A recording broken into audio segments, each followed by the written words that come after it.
Hello and welcome to my channel. My name's Jo and this is Joey Sewy, where I talk about sewing, knitting, creativity and life. And today we have a continuation of my visit to Woolfest. Woolfest, if you didn't watch any of the previous videos, it's a yarn, spinning and textile festival that's held near my home in Cockermouth, Cumbria in England. And it's held once a year in June, and I went along a few weeks ago and I spoke to lots of producers. Now, I spoke to a lot more people than you're going to see on video because I was learning how to use my new camera and I managed to completely fail to record audio for more than half of what I did. And I also got an amazing bit of footage of learning to spin, which somehow corrupted. So I had a bit of a technical fail, but it was so interesting to me that I still wanted to share what I could salvage from that. So some of the videos in here I have voiced over silent videos. So let's see if that works. We are going to meet 5 different stand holders that have got a different kind of 5 different things to offer, if you like. We're going to meet Shear Wensleydale, who are a Wensleydale sheep farm, and also they produce wool, so they had sheep along with them. We're going to meet Spin City, which is run by a lovely girl called Louise from Cambridge, and that's a real kind of, she's got a vintage vibe going on to her business, so she had a really interesting aesthetic take on things. Then we're going to meet Weft Blown, who were very generous with their time and allowed me and Felix, my son, to have a go with the spinning wheel and the weaving looms. So we're going to meet them. We're going to meet Whistle Bear, that is spearheaded by a farmer's wife called Alice, who basically does everything almost. And she has Angora goats on her farm and the yarn is so soft. So we're going to meet her. And then finally, we're going to finish with some more sheep from North Ronaldsay, which is a really unique island in the Orkneys. So let's get straight into it and meet Shear Wensleydale. Shear Wensleydale? Mm-hmm. Hello. No. But I've already sent it. And look at that white one over there. He's looking at all the people. Yeah. This wool comes from these sheep, you know. Hello. Hello. Yeah. Flower pom-poms, they're cool, aren't they?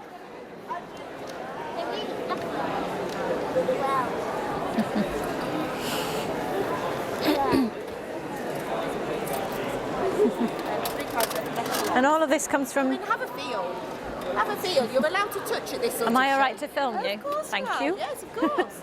They take it as a compliment if somebody wants to. Yeah. Is it soft? Oh yeah. Look at this. Look here. Look how long and shiny that is. So that's Isn't that off the amazing? sheet. They're very So long, aren't they? So when it's on its, before we clipped them 2 weeks ago, so they're at the shortest now. But can you imagine if I'm a sheep and that's coming off of my belly, it's like a skirt. They must be very hairy when they're like that. In fact, look, Felix, up on the picture. On the picture, you can see the sheep with its dreadlocks. And it does this to get it onto its eyes. It just sort of flicks. Like when I get annoyed with my hair. Yeah.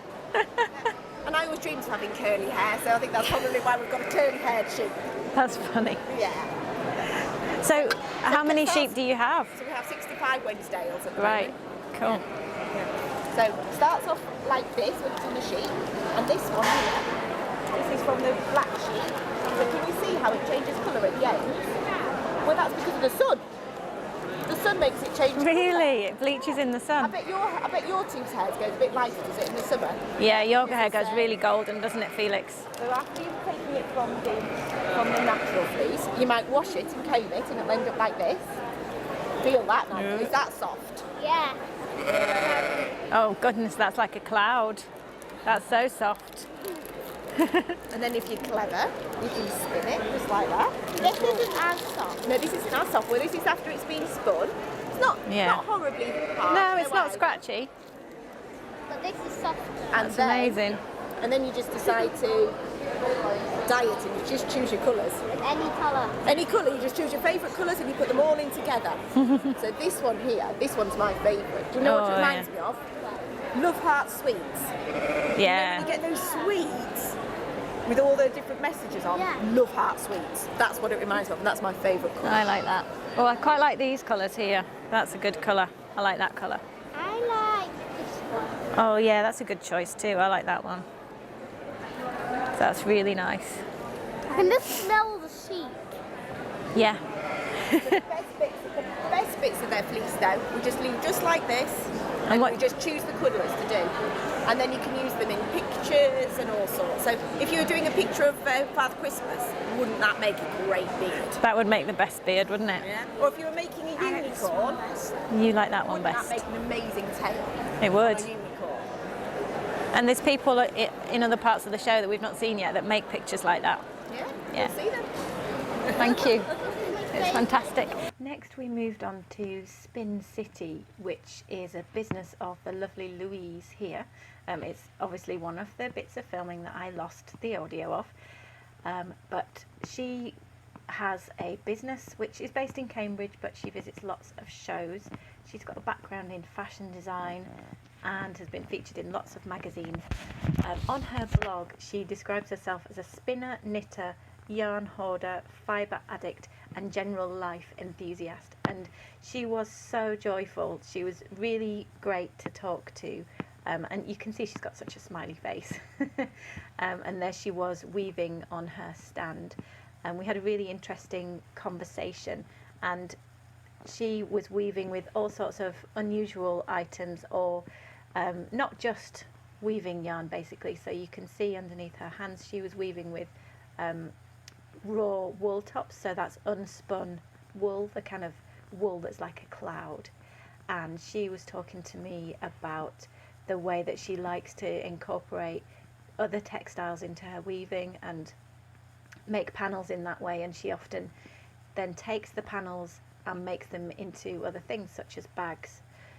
When you see weaving looms, home weaving looms, quite often, until you get very expensive, they're quite narrow. And so we were chatting about what you might do with the items that you weave. Often people just make wall hangings, but also sometimes they make scarves, which lends themselves to something that's fairly long and thin, of course. But as we were talking, I was quite inspired to think that what you could actually do is choose a pattern that had fairly narrow pieces. So say a jacket that had princess seams, so that the front was made out of 4 different sections, and then you could probably weave something yourself and then cut those sections out of what you've woven, and that way you would get a very unique item. It'd be lovely.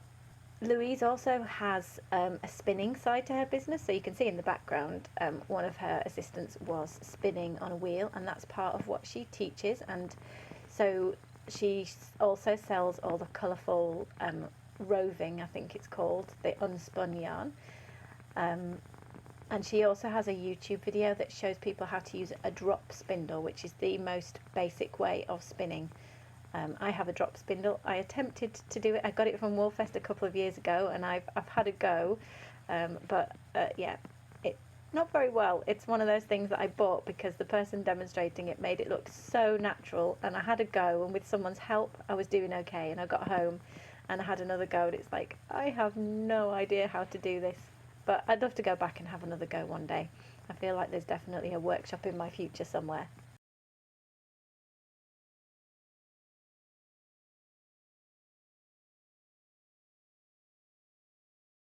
And then this is a short view of some of the roving that Louise had on her stand. The colours were just amazing. It was so bright and joyful. It really was wonderful. So she's a great place to go for extremely colourful bits and pieces of yarn for other crafts, or for spinning, or for weaving, as she's shown. Next, I'm going to show you weft blown, but before I do that, I'm contractually obliged to tell you about the spinning, because if I don't, Felix will kill me. Basically, as I said at the start of the video, they were so generous with their time, and they let us have a go with the spinning wheel and with the weaving loom. The spinning wheel was brilliant, but it turns out that Felix who is 7, was better at it than me, much to my shame. Rob was trying to teach me and we were doing okay, and then Felix said, I want to have a go. So like, all right then. They were very open to doing it. I'm totally up for that. So Felix sat down at the spinning wheel and Ange came back at that point, and it turns out that Rob and Ange have a couple of boys, and she was so great at teaching Felix. She was explaining the intensity that you need to hold the yarn in relation to Marvel superhero characters, which was genius. And Felix was really good at spinning, so I've decided he's going to stop school now and he's going to start spinning for a living, because you know, if you've got a skill, what do you need to do? Not really. So let's get into it. Let's meet Ange, and then there is some footage of me weaving, because that did survive after that. So do you want to tell me your name?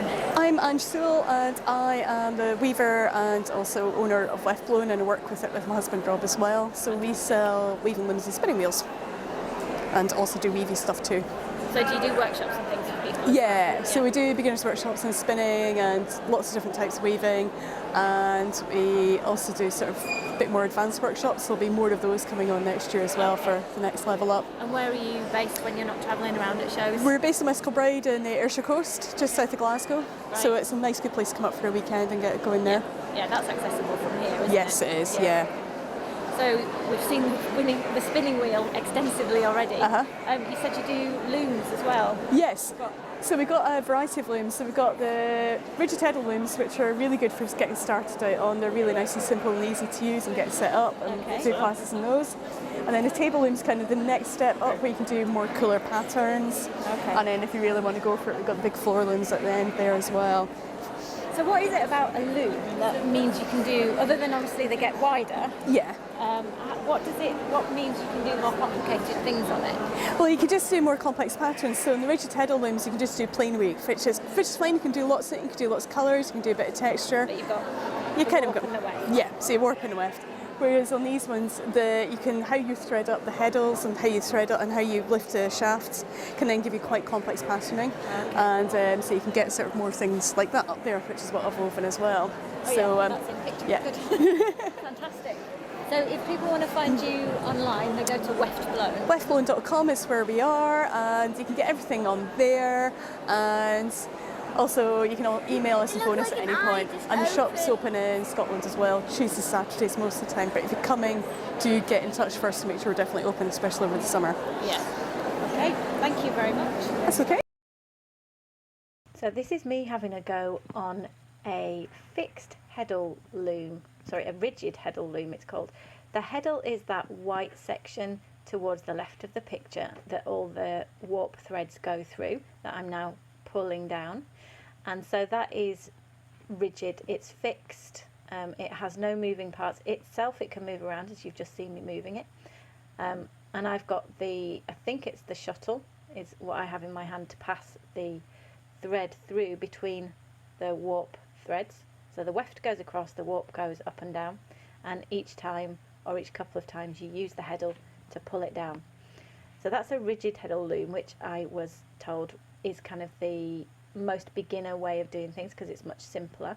So then we switched to a table loom. The main difference with this table loom, and they're called table looms because although they can be on a stand like this one, they can sit on a table, is the fact that it has these levers at the top, which I think are called shafts.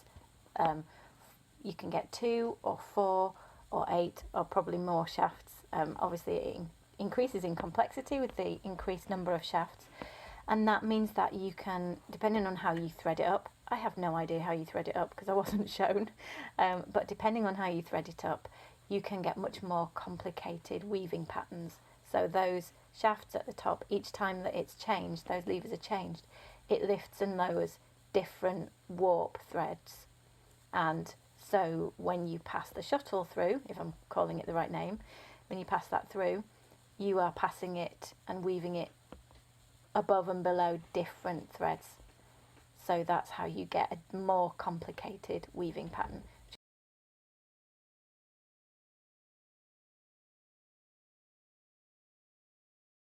This is Whistlebear, which is a Northumberland farm, and they have Angora goats.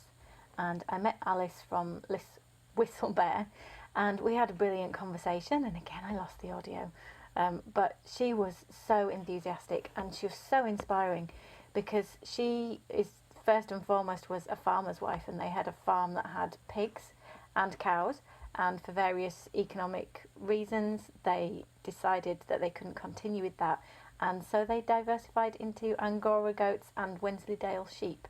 And so now they not only raise the goats and the sheep, but they also shear them, they spin everything. It's just amazing. I think the only thing that she doesn't do is wind the yarn herself. She almost does the entire process herself. And I was really attracted to Whistle Bear, partly because they were one of the few places that had these samples of garments, which you've just been seeing on the screen, and that was really inspiring to see the yarns made up in an actual garment, and also they were selling the patterns as well, so that was great to see the sort of fit, and you could see, okay, that's a size 10 and it looks like it's a loose fit. I would like it looser or less loose, and you can make a decision like that, which you can't normally make with a knitting pattern very easily. The other reason why I was drawn to Alice's stand was because she had the most beautiful range of colours. I mean, Woolfest is an absolute feast for the eyes anyway in terms of colour, because lots of stands take so much effort in making everything look absolutely delicious, and they really do succeed at that. But I don't know why, I guess it just fit with my aesthetic. I loved the colours. Here Alice was telling me all about the matriarch of her goat herd, so apparently it's a very matriarchal society, and the goat that she was pointing out to on the picture, I can't remember the name of the goat, but it was named and it was definitely in charge, and there was a picture just off screen of this goat definitely looking in charge. It was wonderful to see the personality of the animal. So this is the 4-ply yarn that Alice sells at Whistle Bear, I should say. And all those beautiful dual colours, I really like them. I'm really into the kind of ambery sunset orange colours, and then they also do an Aran weight, which is kind of a thick jumper weight, and a double knitting, which is the right hand 2 bins there. All such beautiful colours, and of course there'll be links down below.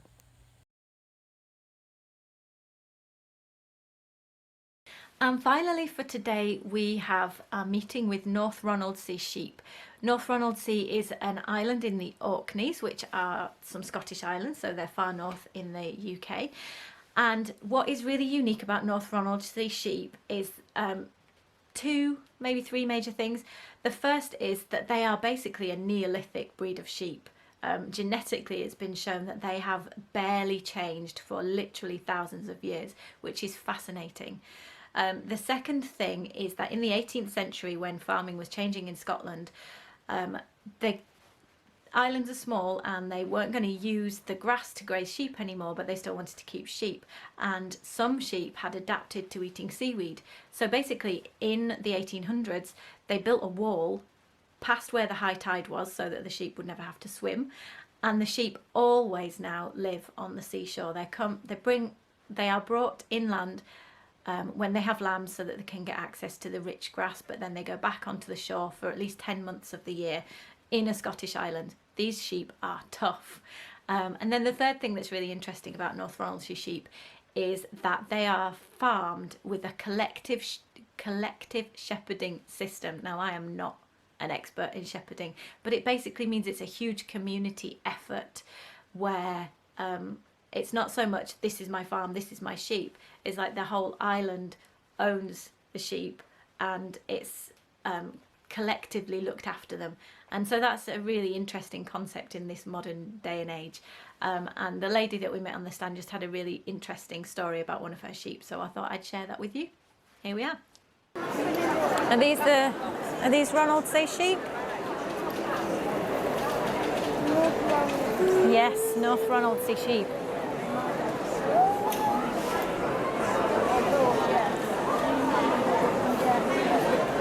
Look at the colours in it. I came from there. That was that sheep. Which sheep? not a sheep, just looking out of the window now. Yeah. It's not really a window. Wow. Sheep are so adorable, especially lambs. That's lamb. That is one fluffy, cute sheep. Look. Oh, So what's your bit, the favourite bit of the thing, lads? what's your The favourite? sheep. The sheep. Do you like sheep? Do you keep sheep?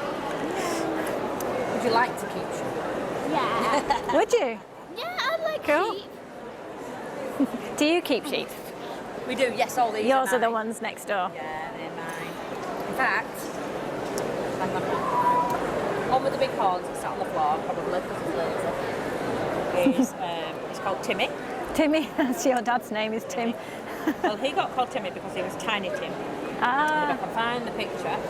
When Timmy was born, he was a tiny one of triplets. yeah. And it's not common for Northerners to have triplets, they can't manage it. Yeah. But we had, so we had to take him off his mum. No way. See, can I see? That was Timmy at 2 weeks old. That's next to a, no, that's the guinea pig, and that's the sheep. Can I see if that will go on my film? Will that? Yes, it will. Look at that. That's ridiculous. That's ridiculous. He That's... weighed 800 grams. 800 grams. I could lift him. He's so cute. So the guinea pig. Everybody keeps saying, was it a really big guinea pig? And it's like, no. Yeah, it's a mutant guinea We didn't pig. expect him to live, but No. he did. And so he'll be with us for all his life now. Yeah, and that's That's Tiny Tim, who is now not tiny.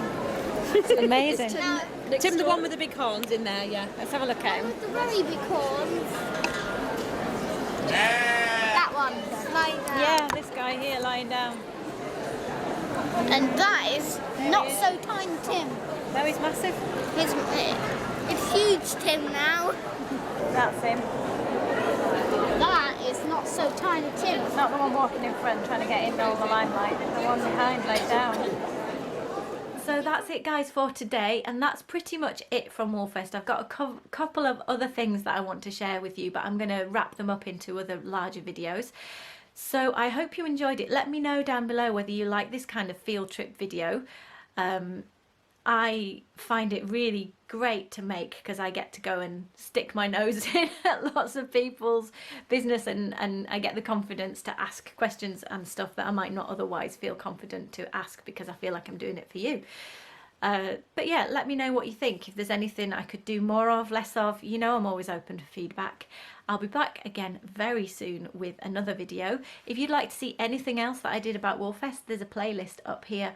Anything else on my channel, you can see it here. And when my face disappears, there'll be a big subscribe button in the middle of the screen here. And I would love it if you don't already subscribe, if you could do that. See you again next time. Bye.